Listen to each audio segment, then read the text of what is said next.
Details have been set for the General Conference session in 2025. Adventist impact communities during annual initiative across Venezuela. Technology company in Canada connects employees and customers to Christ. These stories and more coming up.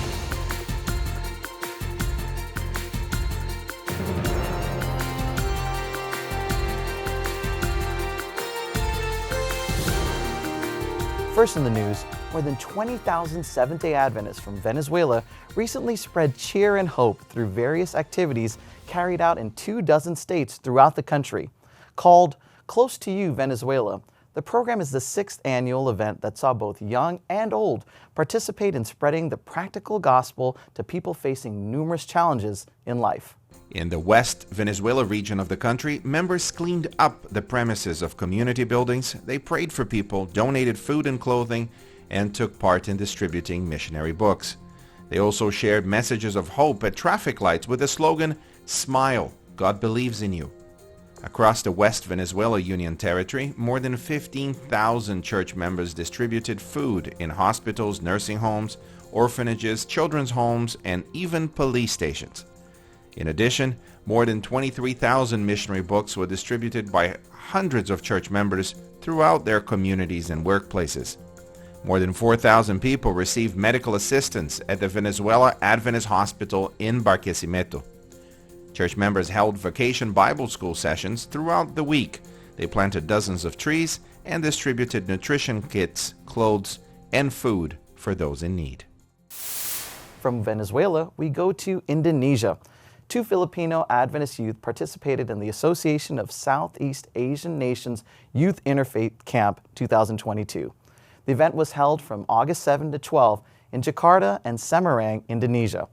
The camp is a regional gathering that aims to provide a platform for youth from different religious backgrounds to dialogue and establish meaningful connections with one another.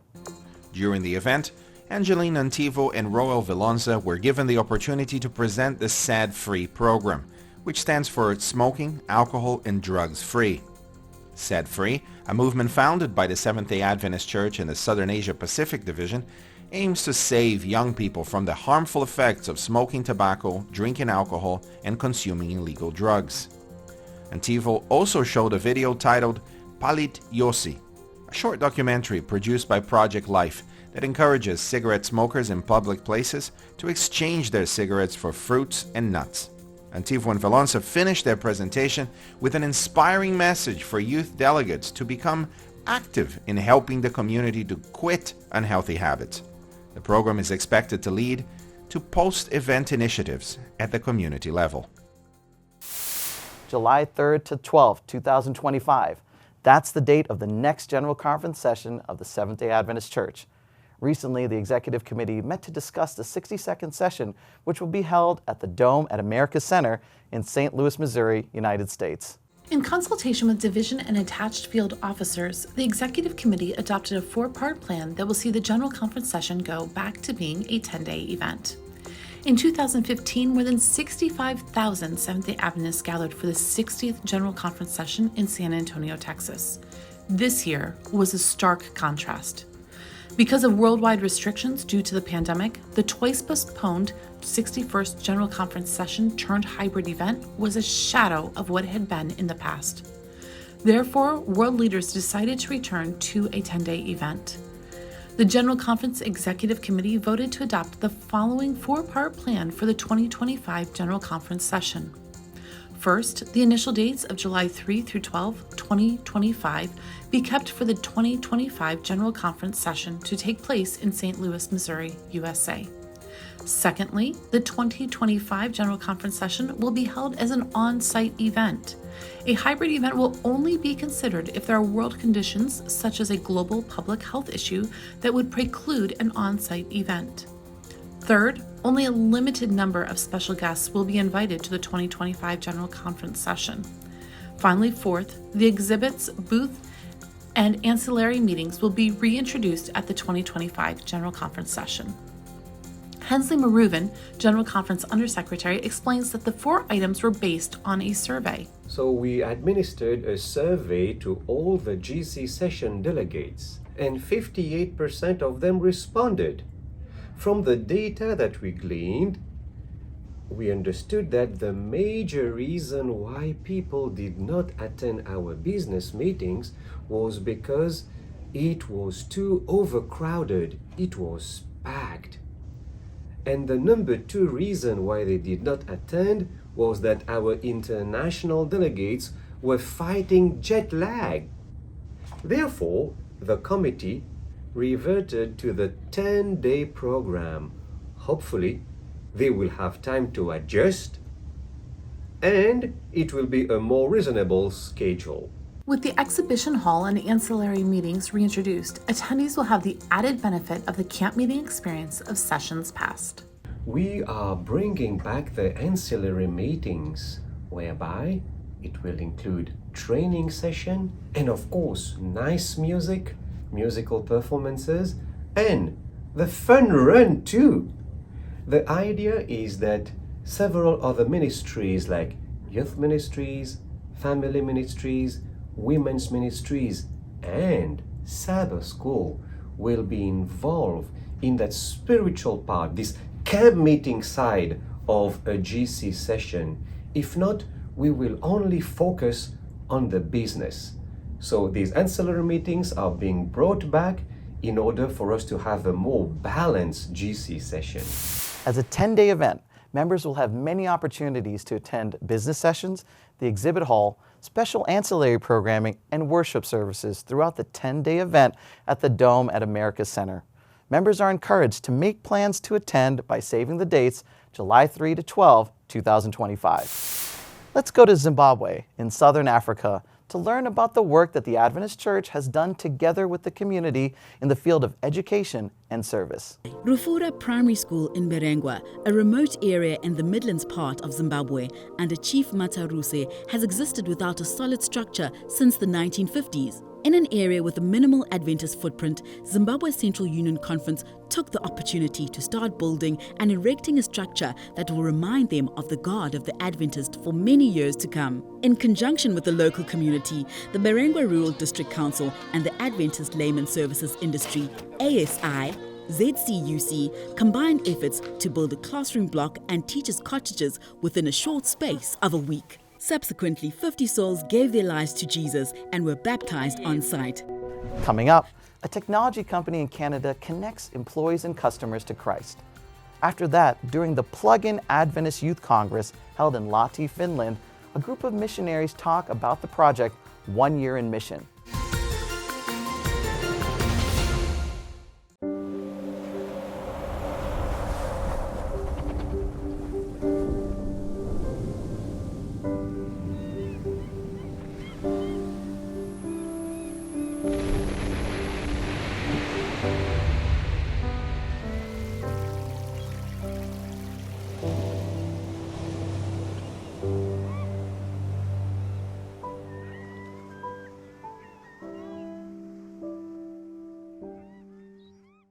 Something out of the ordinary is taking place. Again, Jesus doesn't say, oh, I banged my knee on a rock, I twisted my ankle, my back is giving me problems. He says, my soul is dying. This is not a problem with his body. This is something is happening here to Jesus that is not merely what the Bible calls the first death, but his psyche, his soul, his personhood is having sin slowly laid upon it there in the Garden of Gethsemane. It will culminate in his death on the cross when he cries out, Eli, Eli, lama sabachthani. But that process is beginning here in Gethsemane as he's being squeezed. The Apostle Paul would say it this way in 2 Corinthians chapter 5, verse 21, for he made him who knew no sin to be sin for us, that we might become the righteousness of God in him.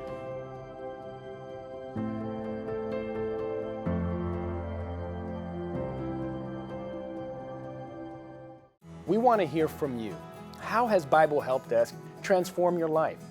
Have you come across this show and had your questions answered and so approached life differently? If so, we want to hear about it. Call us at 1-833-BIBLE-HD or email us at BibleHelpDesk@hopetv.org and share with us the journey you've taken with Bible Help Desk.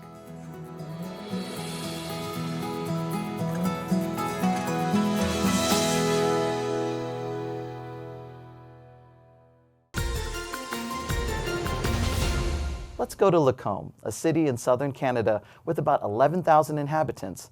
There is a technology company there making connections that go far beyond electronics. Spider Controls is a company that designs and manufactures electronic controls for different industries like RVs, boats, specialty vehicles, and equipment. Our company started humble beginnings back in 2000 and started in our garage and basement, very humble beginnings. Since that time, our company has grown to provide more of this type of product to the industries that we serve than any other industry of its kind. And it's been just amazing to see how God has provided not only the opportunities to grow and to learn, but also the people that make up really what Spider Controls is. The difference that we feel that Spider Controls offers is in our industry is the way that our team cares about our customers. And that is a culture that has definitely developed here at Spider Controls over the years. We believe that our highest calling is to give. God created us in a way that He wanted us to be giving. And as we give of ourselves, that is when we are happiest. We see that in the life of Christ and how He lived His life, giving every day in what He would do in His ministry on this earth. And that's an opportunity that we have here in our company to try and develop that culture. Curtis is really big on mission trips and promoting outreach for the community. He actually was my sponsor for my mission trips. I got to go to the Philippines on a medical mission. That was very special and life-changing for me. We also do work bees here at work, so if anybody needs a hand or they know somebody in the community, over the winter we did some snow shoveling. So we would just go and surprise people and have their driveways shoveled. You know, it's interesting how the culture of living to give is gone beyond the walls of our business here, and it's something that has definitely impacted our customers. As we really have that attitude and that focus on giving, we want to give that best service that we possibly can. We do design and manufacture electronic controls and products for these different industries, but it's actually the service that has been what has set our company apart in the industry. And that service comes from a desire to make sure that we're giving the best to our customers. And that attitude pervades all of our team members that are connecting with customers. And it's interesting how that opens up opportunities to not only be a witness and that professionalism and that desire to give our absolute best to our customers is such a powerful witness in itself, but also your customers then have a much higher level of trust in you. And it opens up opportunities for conversations that go much beyond business. We have the opportunity as your customers develop that trust in you, they open up to things that are going on in their lives and the opportunities that come out of that to pray together and to maybe just share a need that they have in their lives that we can lift up in prayer and even bring back to our team to pray about. Has been an amazing opportunity to bring Christ into our marketplace. And so we're grateful that God has provided those opportunities to make those connections with the customers that we serve.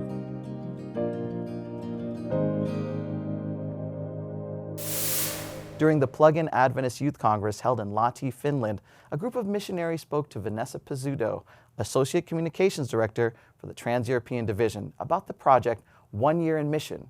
Victoria from Ireland and Sharon from the Netherlands shared details about their project. Well, 1 Year in Mission program, you start off with some lectures at Nouveau College, so you're in campus, you're kind of getting to know people there, and then you'll do that for a couple of months and then afterwards you go on to your mission somewhere around the world. So you could be going anywhere. For my mission, I went to Cyprus. So, oh, wow. Yeah. Beautiful. And so you do a few months in Nouveau. What kind of things you learn there while you're at Nouveau? So you have a few courses. So you have 2 theology courses that you follow. So one is pastoral ministry, and the other is practical. So you have those 2 classes, and then you have one that's called Mission. So Mission, that was given by Sidney Gibbons, favorite teacher that I had there. So, and then another class you had anthropology, cultural anthropology. So those are the 4 classes that you have.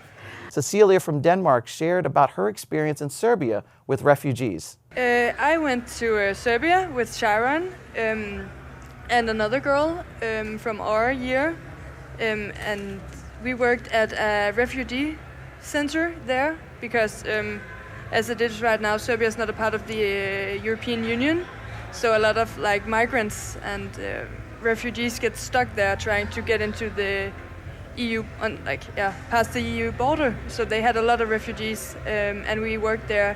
I worked with the women and children, and it was a very teaching and moving experience, actually. How did the experience change you? So being there, helping these refugees, how did it make you a different person?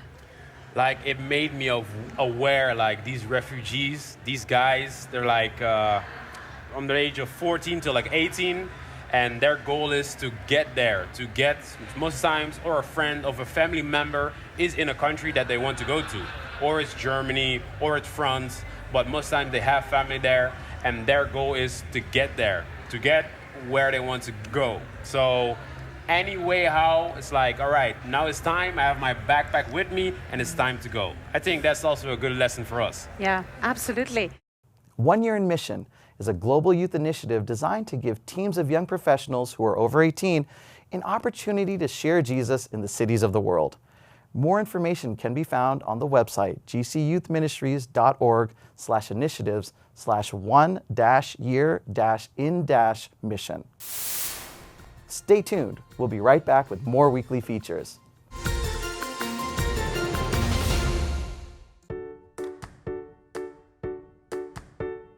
A study published in the Journal of the American Dietetic Association found that toddlers aged 12 months and older consumed a third of their daily calories from snacking between meals, with the snacks becoming less nutritious as the children got older. Dietary patterns low in fruits and veggies and high in sweets and saturated fats began to develop between the ages of 12 months and 24 months, and this pattern tended to be established by 24 months. That's a fact. But there's hope. Parents can establish the foundation for a healthy diet early in life when eating habits and preferences are being formed. Simple dietary changes, such as offering more nutritious snacks, can help prevent obesity and chronic disease in our children. So switch the gummy bear for blueberries and see them growing healthier and happier.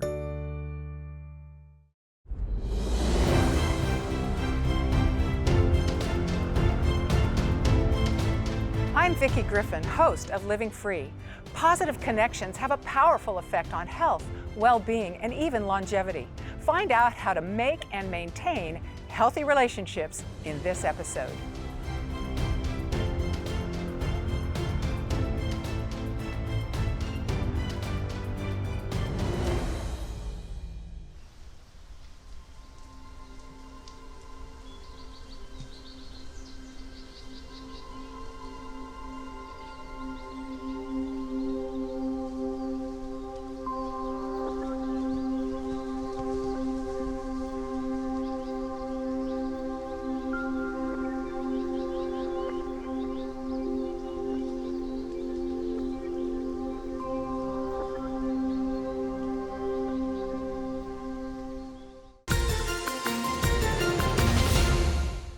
Welcome back.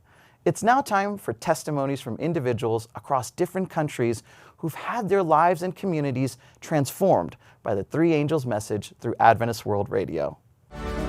There's a whole movement of people who are preaching, teaching, organizing, proclaiming, baptizing, and loving people. And it's happening in a synchronized, harmonious way. And it's not impacting just hundreds, but tens of thousands of people from different parts around the world.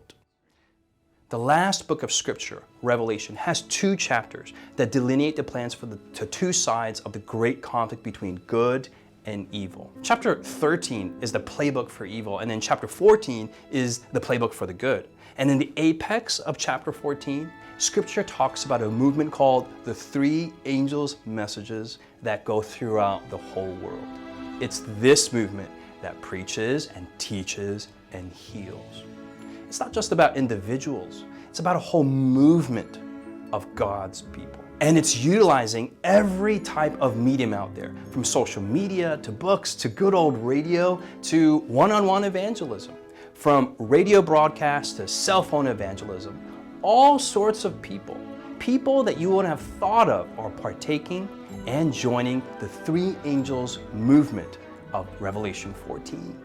Meet Perfecto, a pagan chief tucked high up in the Philippine jungles. Spiritualism and local lore ruled his life. His prized possession was his radio. Surprisingly, his music was replaced with Adventist World Radio's Bible messages. The Sabbath truth captivated his heart. Daily, the entire village gathered around his radio, resulting in the whole village being baptized together. God's three angels' messages transformed Perfecto from a pagan chief into a Seventh-day Adventist leader who donated his own property to build the village a church. Meet Mama Miembe in Tanzania. Challenged by her pastor to use the upcoming radio evangelistic series as a witnessing tool, she had a garden next to the town bar. As she tended to her plants, she turned up the radio's volume.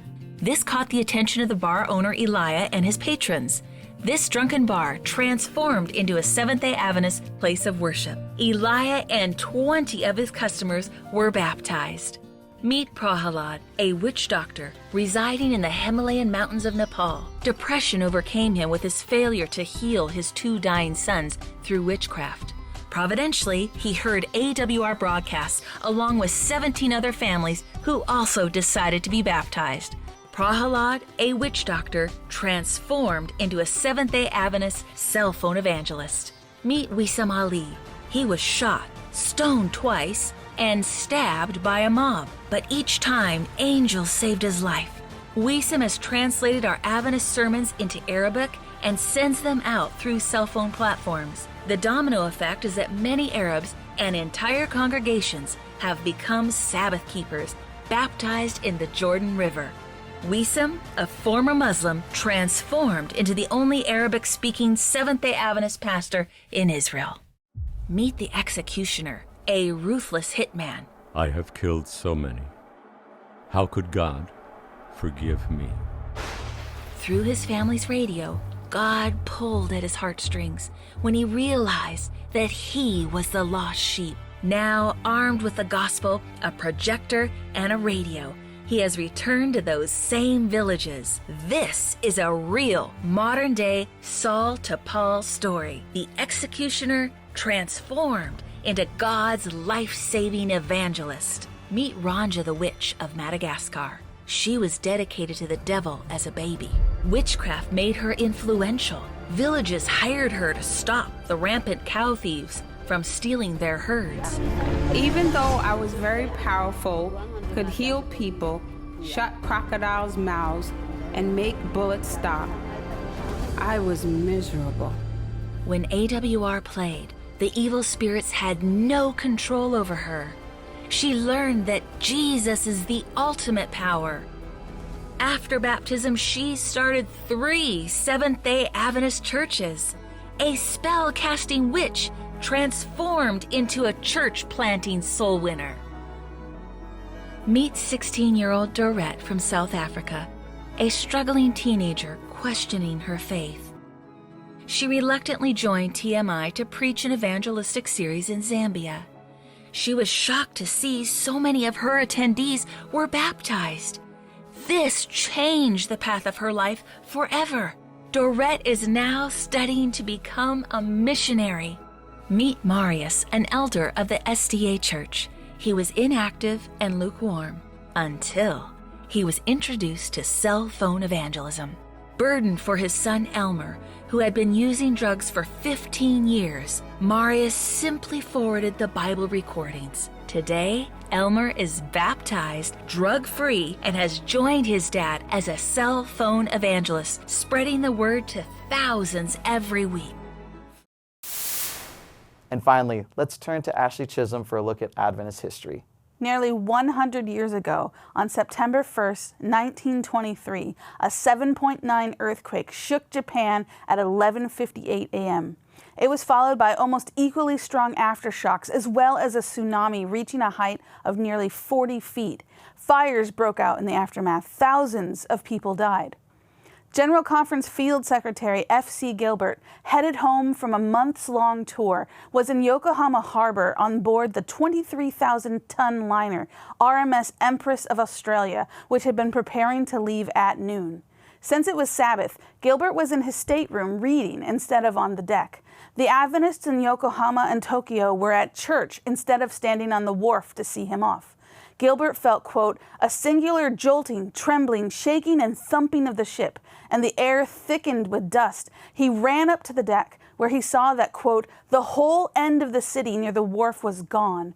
Gilbert assisted the crew and other passengers as they pulled survivors from the water and the shore. After a harrowing escape from debris and oil burning on top of the harbor's water, the Empress of Australia limped its way into the outer harbor, where its passengers, including Gilbert, were eventually transferred to another ship and made their way home. While there were many close calls, there were no reported deaths among the Adventists on shore. Those in Tokyo were singing their closing hymn as the quake struck and the church jumped. Everyone rushed outside, exiting in time to see the publishing plant collapse. With their homes badly damaged, the Adventist workers began living in tents while taking in other Adventists whose homes had been completely destroyed. The American workers were told by their embassy that they could be sent home. But as reported by Victor Armstrong, Japan Union Mission president, quote, not one of our workers has any other plan but to stay by the work. We are all of good courage and happy to be of service to those about us. Adventist history is often focused on Seventh-day Adventists working at Adventist institutions and attending Adventist meetings dealing with Adventist issues. But this week is a good reminder that Seventh-day Adventists were and are often caught up in broader historical events. Equally as often, Adventists have chosen to stay by whatever work they've been called to do in whatever circumstances they find themselves. That comes from this week in Adventist history. Thank you for watching ANN. Join us next week for more news from the headquarters of the Seventh-day Adventist Church. Did you know the Adventist Church has a YouTube channel where you can watch ANN Video, ANN In Depth, and plenty of other amazing videos on prophecy, health, and Bible study? Just go to YouTube and search for the Adventist Church. Make sure you click the subscribe button so that you never miss a new video. And remember, leave a comment or a prayer request. We have a team who is dedicated to praying for you 24 hours a day, 7 days a week. Before we say goodbye, we'll leave you with some good news from the book of Psalms, chapter 103, verses 2 to 5.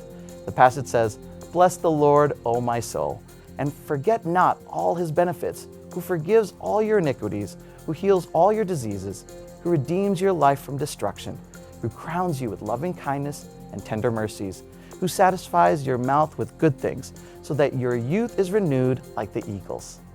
That's our program for this week, and remember, you can always visit Adventist.news for daily news and videos. Until next time, God bless.